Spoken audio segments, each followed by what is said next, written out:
Sean todos muy bienvenidos. Estamos comenzando el tercer día de esta programación especial por la red Nuevo Tiempo de Comunicación.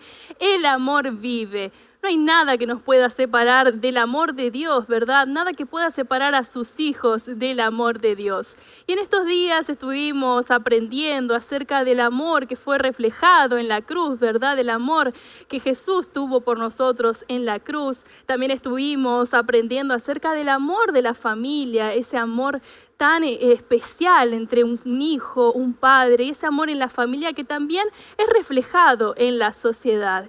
Y en el día de hoy estaremos aprendiendo de un amor que insiste, pero que no se rinde. Así que hasta el 17 de abril nos puedes acompañar a través de las redes sociales, a través de la radio Nuevo Tiempo. Les mandamos un abrazo a nuestros amigos de la radio que nos están acompañando por allí también. Y déjame contarte que aquí tengo una guía de estudio de la Biblia especial preparada para ti en esta semana especial del amor vive. Estamos hablando de esta guía de estudio que se llama En la búsqueda de la verdad.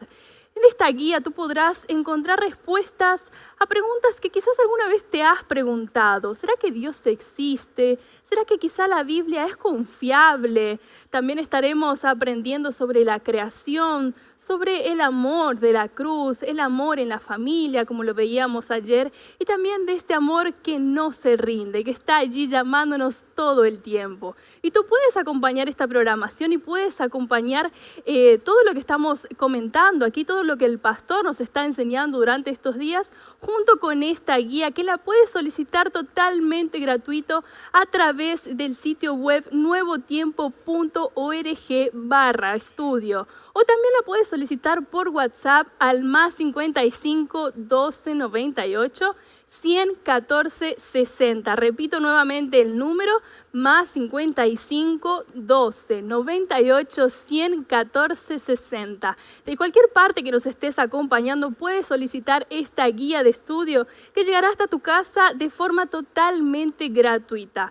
No pierdas esta oportunidad de acompañar esta programación y aprender en profundidad más acerca de este amor que vive, y estamos viendo eso en estos días. Le mandamos un abrazo nuevamente a nuestros amigos de Radio Nuevo Tiempo que nos están acompañando desde allí y también a aquellos que nos están acompañando a través de las redes sociales, a través de Facebook, a través de YouTube. Un abrazo enorme y es nuestro anhelo que ustedes también puedan aprender acerca de este amor que no se rinde. Y es por eso que hoy le damos la bienvenida nuevamente al pastor Joel Flores. Joel, ¿puedes acercarte por aquí? Le damos la bienvenida. ¿De qué estaremos hablando? De este amor que no se rinde. Hola Melanie, saludo para todos nuestros amigos.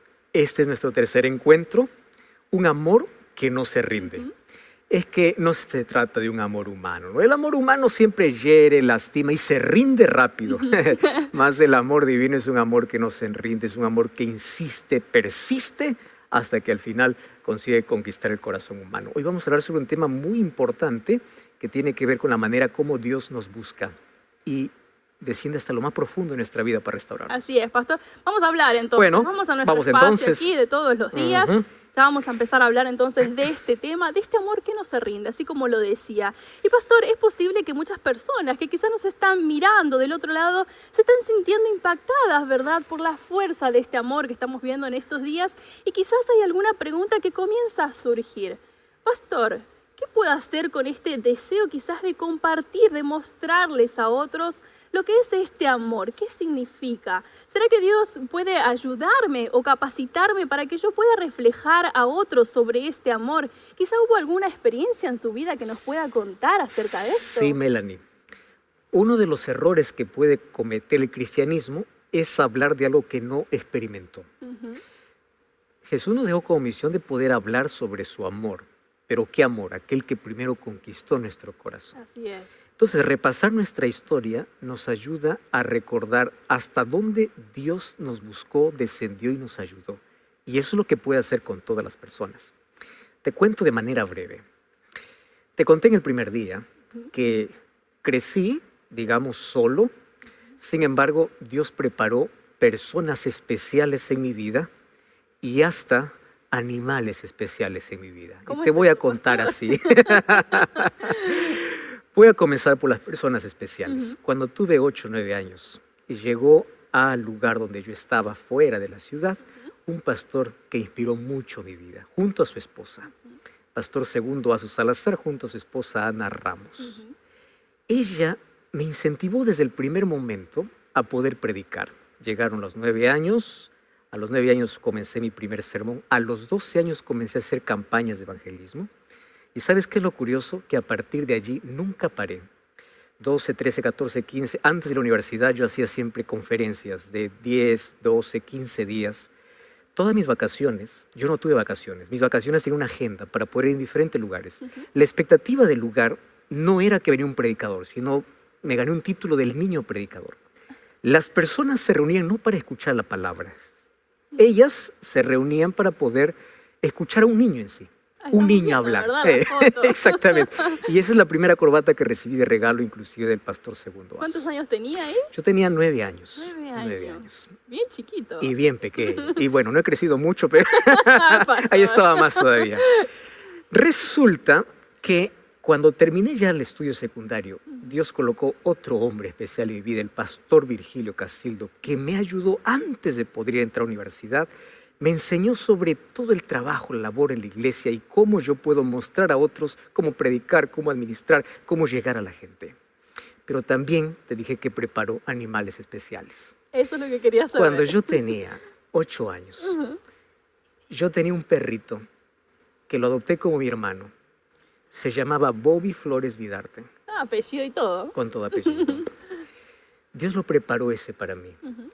Cuando yo salía para jugar a ser pastor, porque eso sí era mi juego, ¿no? Me ponía la corbata, ponía una camisa y yo imaginaba que estaba delante de tanta multitud. Yo era muy tímido delante de la gente, pero delante de mi perro no. Entonces, ¿qué hacía? Yo abría la Biblia y en mi juego de niño yo explicaba a mi perro.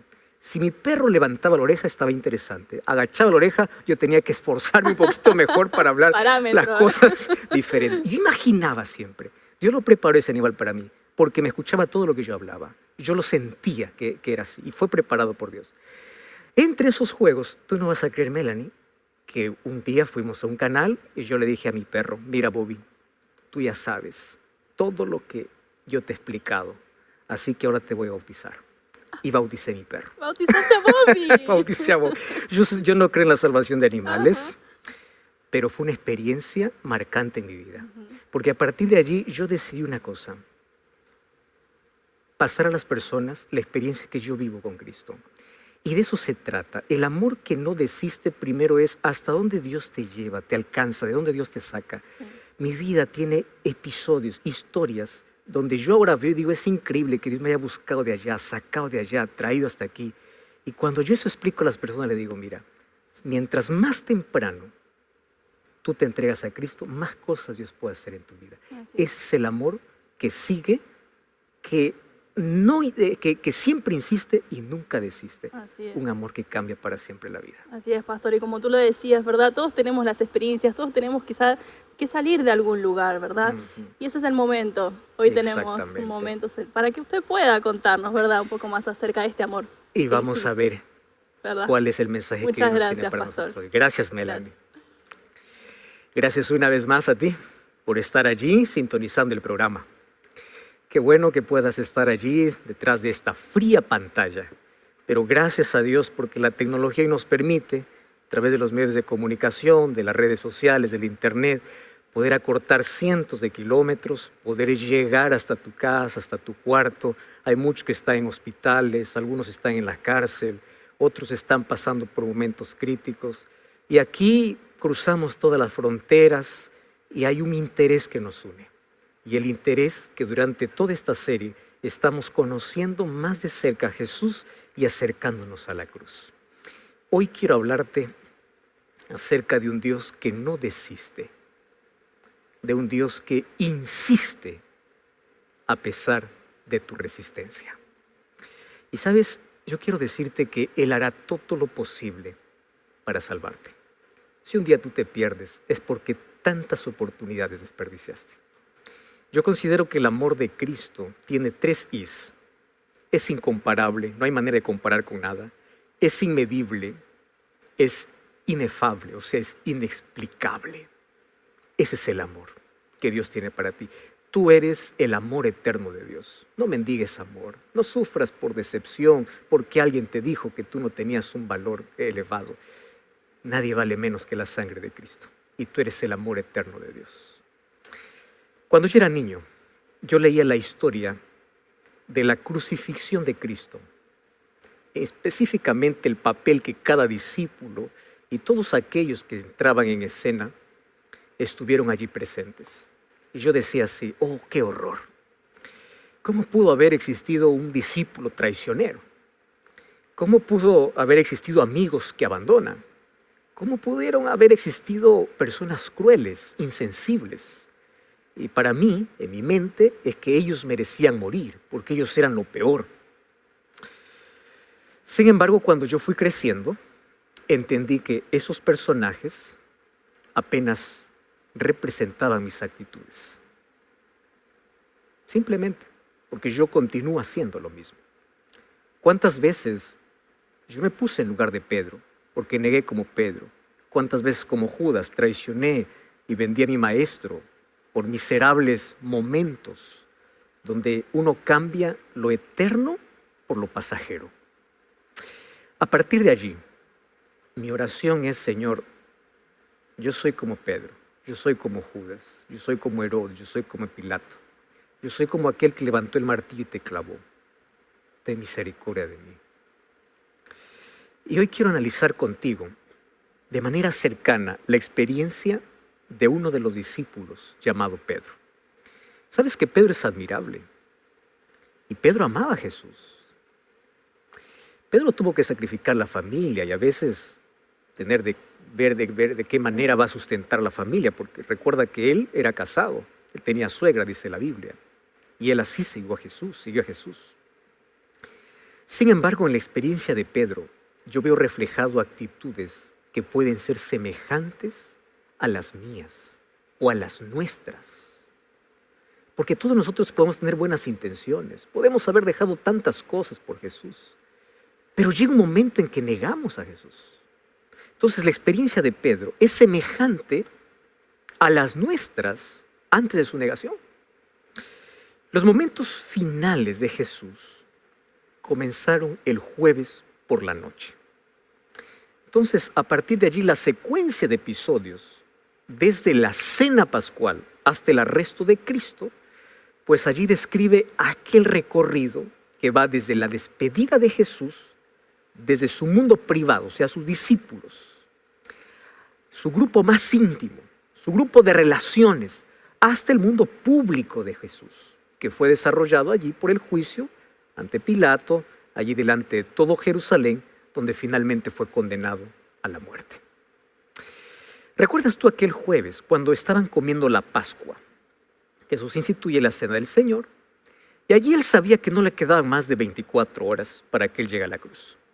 Así que decidió pasar las últimas horas de su ministerio, de su vida, con las personas que estuvieron más cerca de él. Lo mismo hiciéramos nosotros. Si tú supieras que vas a morir, yo me imagino que tú harías lo mismo. Yo haría lo mismo, ¿verdad? Pasar con las personas más allegadas. Bueno, al final, eso es lo que más importa. Estar con las personas a quienes importamos. Ahora fíjate, en este escenario es que Jesús pasa la última información a su grupo de confianza. Pero me llama la atención porque en esos momentos Jesús tiene un momento más íntimo y más reservado con dos de sus discípulos. Uno Judas y el otro Pedro. Hoy hablaré sobre Pedro. Mañana vamos a hablar un poquito de Judas. A Judas Jesús le confrontó. Jesús le reveló los planes que él ocultaba en su corazón. Y Judas pensaba que nadie sabía. Sin embargo, a Pedro le reveló, no lo confrontó, a Pedro le reveló. ¿Qué cosa le reveló? Aquello que sucedería, para que él esté preparado. Y a partir de ese momento, vas a ver que todo es un caos. Momentos de tensión, de dolor. Pero Jesús ante todo mantiene la calma, mantiene la serenidad. En medio de tanta turbulencia, Jesús tiene el corazón calmado. Ahora, después de la cena, dice el texto bíblico, que él cantó, salió Y allí tuvo con sus discípulos una declaración que asombró a los discípulos. Vamos a Mateo, capítulo 26, versículo 31 hasta el versículo 35. Dice así la Biblia. Entonces Jesús les dijo: todos vosotros os escandalizaréis de mí esta noche, porque escrito está: heriré al pastor y las ovejas del rebaño serán dispersadas. Pero después que haya resucitado, iré delante de vosotros a Galilea. Y respondiendo Pedro le dijo así: ojo, aunque todos se escandalicen de ti, yo nunca me escandalizaré. Jesús le dijo: de cierto te digo, que esta noche antes que el gallo cante me negarás 3 veces. Pedro le dijo: aunque me sea necesario morir contigo, no te negaré. Y todos los discípulos dijeron lo mismo. Wow, acá hay muchos detalles. Primero, Jesús no está preguntando. Jesús no está diciendo: a ver, levante la mano, ¿quién me va a abandonar? No, simplemente le está afirmando porque él sabe que así va a suceder. Solo que Pedro interrumpe. Pedro levanta la mano sin que le pidan para decir públicamente que Jesús estaba equivocado. Y él hace una afirmación, y la afirmación es así: yo nunca. Ay, querido, ¿cuántas veces salió de nuestra boca esa palabra? Yo nunca. ¿Qué significa yo nunca? Confianza propia. Confías tanto en ti. Yo nunca. Él prefirió confiar en él antes que en lo que Jesús estaba diciendo. A veces nos creemos más sabios que Dios. Queremos contradecir hasta la Biblia porque pensamos que nosotros tenemos la razón. Pedro contradice a Jesús. ¿Cuántas veces pensamos lo mismo? Claro, no lo decimos con palabras, mas nuestros actos gritan cada día. Esto se llama autosuficiencia o independencia de Dios. La independencia de Dios es el resultado de la autosuficiencia que hay en mí. Y la autosuficiencia nos lleva a pensar así: yo puedo.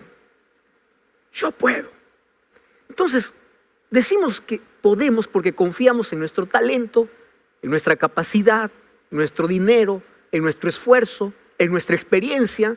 Yo ya soy adulto, ya gané experiencia, yo puedo. Solo que ese yo tiene que morir. Ese yo nos lleva al fracaso. Mientras exista ese yo, Cristo no puede vivir en mí. Mientras no entendamos lo que Jesús dijo: sin mí nada podéis hacer. Mientras sigamos pensando que podemos, seguiremos cayendo, seguiremos abriendo heridas, hiriendo a las personas que más amamos. ¿Sabes? Mientras no aprendamos a confiar completamente en Dios y menos en nosotros mismos, el egoísmo y la autosuficiencia nos llevarán por los caminos de autodestrucción, porque nos independiza de Dios, creyendo que solos podemos. Querido, la autosuficiencia nos hace creer que somos invencibles.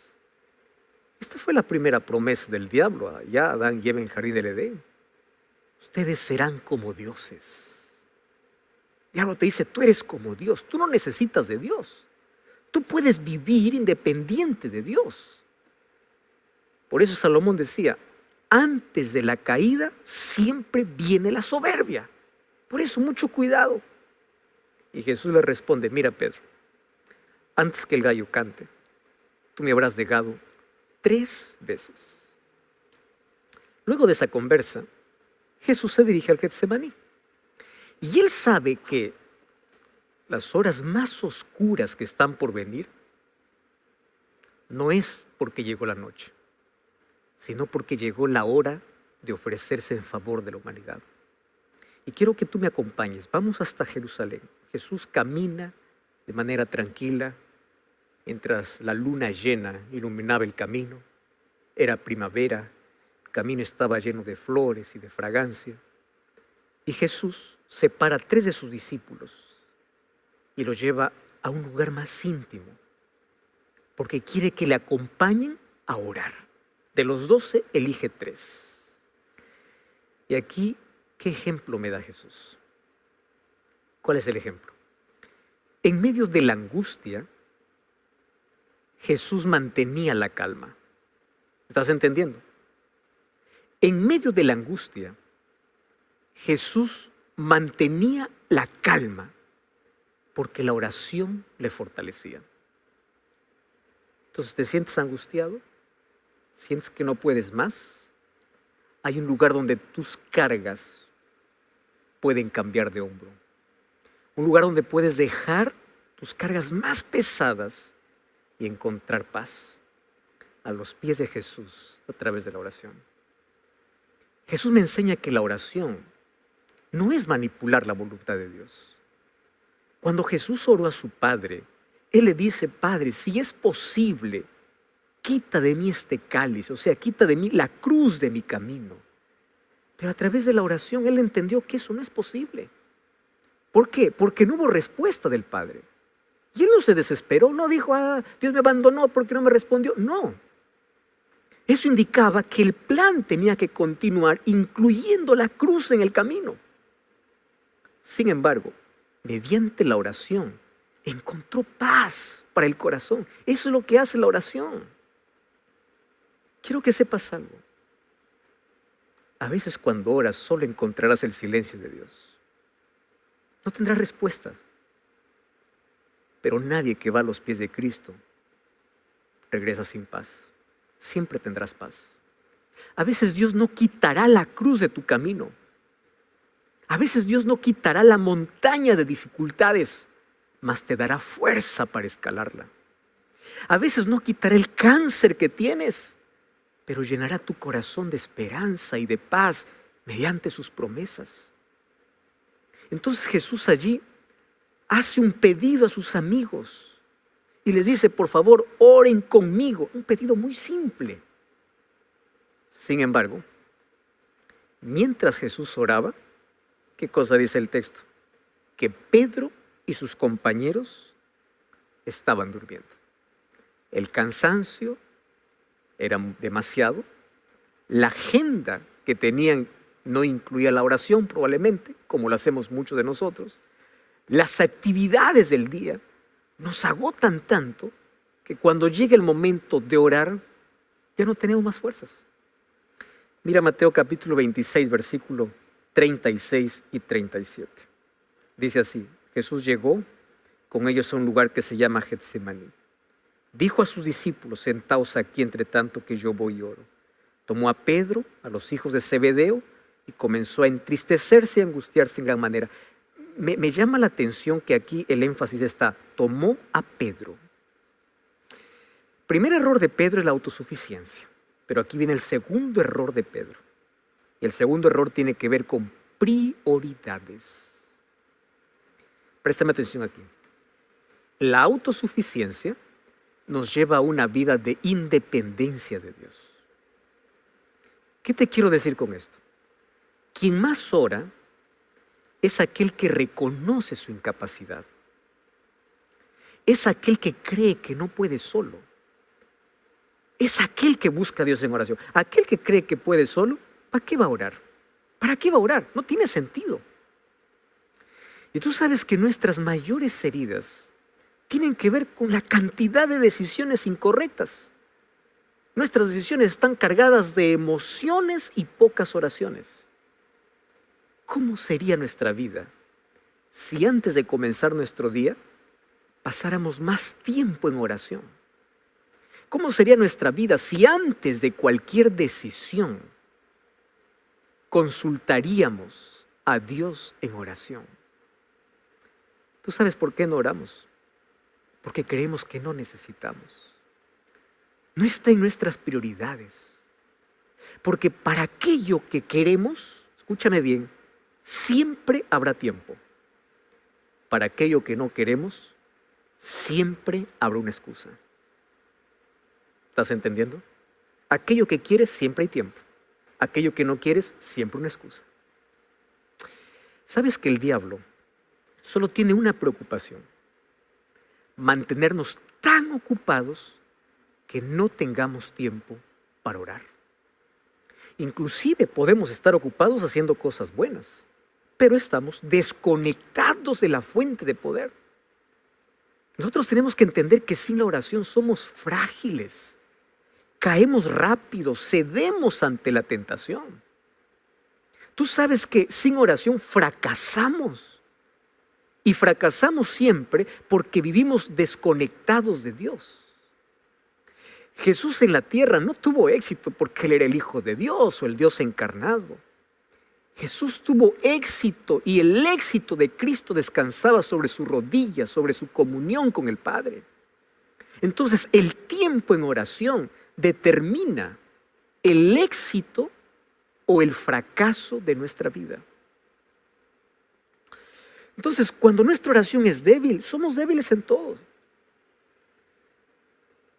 Cuando la oración se convierte en apenas un rezo sin sentido, perdemos nuestra defensa. Satanás se ríe de alguien que quiere enfrentar la vida sin estar aferrado a Dios, sin comunión con Dios. Él sabe que persona que deja de orar acaba negando a su Salvador, como Pedro. Hay un texto lindo que dice: las mayores victorias del cristiano no son los que se ganan mediante el talento y la educación. Son aquellos que se alcanzan en la cámara de audiencia con Dios, cuando con fe fervorosa te aferras del brazo todopoderoso de Dios, donde colocas tu insignificancia en la omnipotencia de Dios. Muchos creen que la oración funciona solamente como un recurso de emergencias, como el 911, como llamar a la policía. Oran solo cuando están enfermos, oran solo cuando necesitan de algo. Es decir, la oración no es prioridad. Solo creen que es la solución. Querido, la oración no es para informar a Dios lo que nos está pasando. Dios sabe. La oración es para aprender a depender, a confiar. Es para mantenernos cerca de Dios. Y mientras nos mantengamos cerca de Dios, Satanás jamás podrá destruirnos. Porque para que Satanás pueda destruirnos, primero tiene que separarnos. Y para separarnos, hará todo lo que sea posible para que dejemos de orar. ¿Me entiendes? Vamos al tercer punto. Mateo 26, 51 y 52. Dice así: uno de los que estaban con Jesús, extendiendo la mano, sacó su espada. Hiriendo al siervo del sumo sacerdote, le quitó la oreja. Jesús le dijo: vuelve tu espada a su lugar, porque todos los que tomen espada, a espada perecerán. Mira, aquí aparece Pedro intentando matar al siervo del sumo sacerdote. Felizmente, que en lugar de cortar el cuello, solamente consiguió cortar la oreja. ¿Qué cosa me enseña aquí esta lección? No a cortar orejas. Me enseña que a veces nosotros peleamos la batalla equivocada. Nuestra lucha no es contra otra persona, es contra un enemigo invisible, más real. Pedro estaba usando el arma equivocada, en el momento equivocado, con el propósito equivocado, con la motivación equivocada. Es que así son nuestras acciones apresuradas, cuando son guiadas solo por impulso, cuando creemos que solo podemos y rompemos nuestra comunión con Dios mediante la oración, andamos hiriendo, sacando orejas a todo el mundo. ¿Sabes que Pedro pudo haber pagado un precio muy alto por eso? Gracias que Jesús estuvo allí. Y si Jesús no hubiese sanado a este hombre poniéndole la oreja, aquel viernes hubiesen existido 4 cruces. Los 2 ladrones, Jesús y la de Pedro, por agredir a un siervo de una autoridad. Pero el problema es que cuando nos desconectamos de Dios, comenzamos a mirar las cosas con una visión distorsionada de la vida. ¿Sabes qué cosa pensó Pedro? Pedro creyó que estaba ayudando a Jesús, lastimando a un siervo. ¿Cuántas personas hoy creen que están ayudando a Jesús lastimando a su prójimo? Porque tienen una visión distorsionada de todo. Vamos por la vida quitando orejas, lastimando personas, creyendo que así estamos agradando a Dios. Cuando nuestra pelea no es contra el prójimo, nuestra pelea es contra el enemigo. Nuestra arma es espiritual. Por eso es que es en oración, en estudio de la Biblia, la fe, la salvación. Esa es la armadura que debemos tomar. Nuestra lucha tiene que ver con ser guiados por convicciones o por emociones. ¿Sabes? Nuestra lucha tiene que ver con sostenernos del brazo poderoso de Cristo para saber qué batalla pelear, para tener una visión clara de la vida, para no gastar energía en momento inadecuado. Finalmente, ¿dónde termina Pedro? En el lugar equivocado, adoptando una conducta equivocada. ¿Sabes que negar a Jesús no fue el comienzo? Fue el fin de un conjunto de acciones equivocadas. ¿Sabes que Pedro, antes de entrar al círculo equivocado, es interesante lo que dice allí Lucas capítulo 26, versículo 58, que Pedro comenzó a seguir a Jesús de lejos. O sea, ya no estaba más cerca de Jesús. Es que quien se separa de Jesús siempre va a terminar al lado de aquellos que le van a provocar negar a Jesús. Dime con quién andas, te diré quién eres, dice el refrán popular. Más a esto nosotros podemos añadir lo siguiente. Dime a qué distancia estás de Jesús y te diré qué terminarás haciendo. Por eso David escribió en Salmos capítulo 1, versículo 1, bienaventurado el varón que no anduvo en consejo de malos. Recuerda ese texto. Aquel que no estuvo en camino de pecadores, ni en silla de escarnecedores asentado. Feliz es aquel que no se junta con los burladores. ¿Qué significa eso de no juntarse con los pecadores? ¿Significa que yo no debo tener amigos que no son creyentes? No, mucho cuidado. Eso no significa. Nosotros debemos amar a todos, brindar amistad a todos. Sin embargo, nuestro propósito no es participar de lo que ellos participan. Nuestro propósito es tener esa amistad para alcanzarlos con el amor de Dios, para influenciar sobre ellos, para mostrar el camino que deben seguir. El problema de Pedro es que él estaba en ese grupo de burladores encubierto. Eso es el pecado, ¿no? Encubierto en territorio enemigo. ¿Qué cosa hizo Pedro? Quiso adoptar el mismo comportamiento de aquellos que se estaban burlando de Jesús. Y sabes una cosa, el que está lejos de Jesús siempre va a terminar sentándose en la rueda de los burladores. Para entrar en ese círculo, Pedro tuvo que adoptar un comportamiento parecido al de ellos. Primero comienza mintiendo, luego termina jurando y maldiciendo para poder sustentar la mentira. ¿Y qué cosa estaba diciendo? Yo no conozco a Jesús.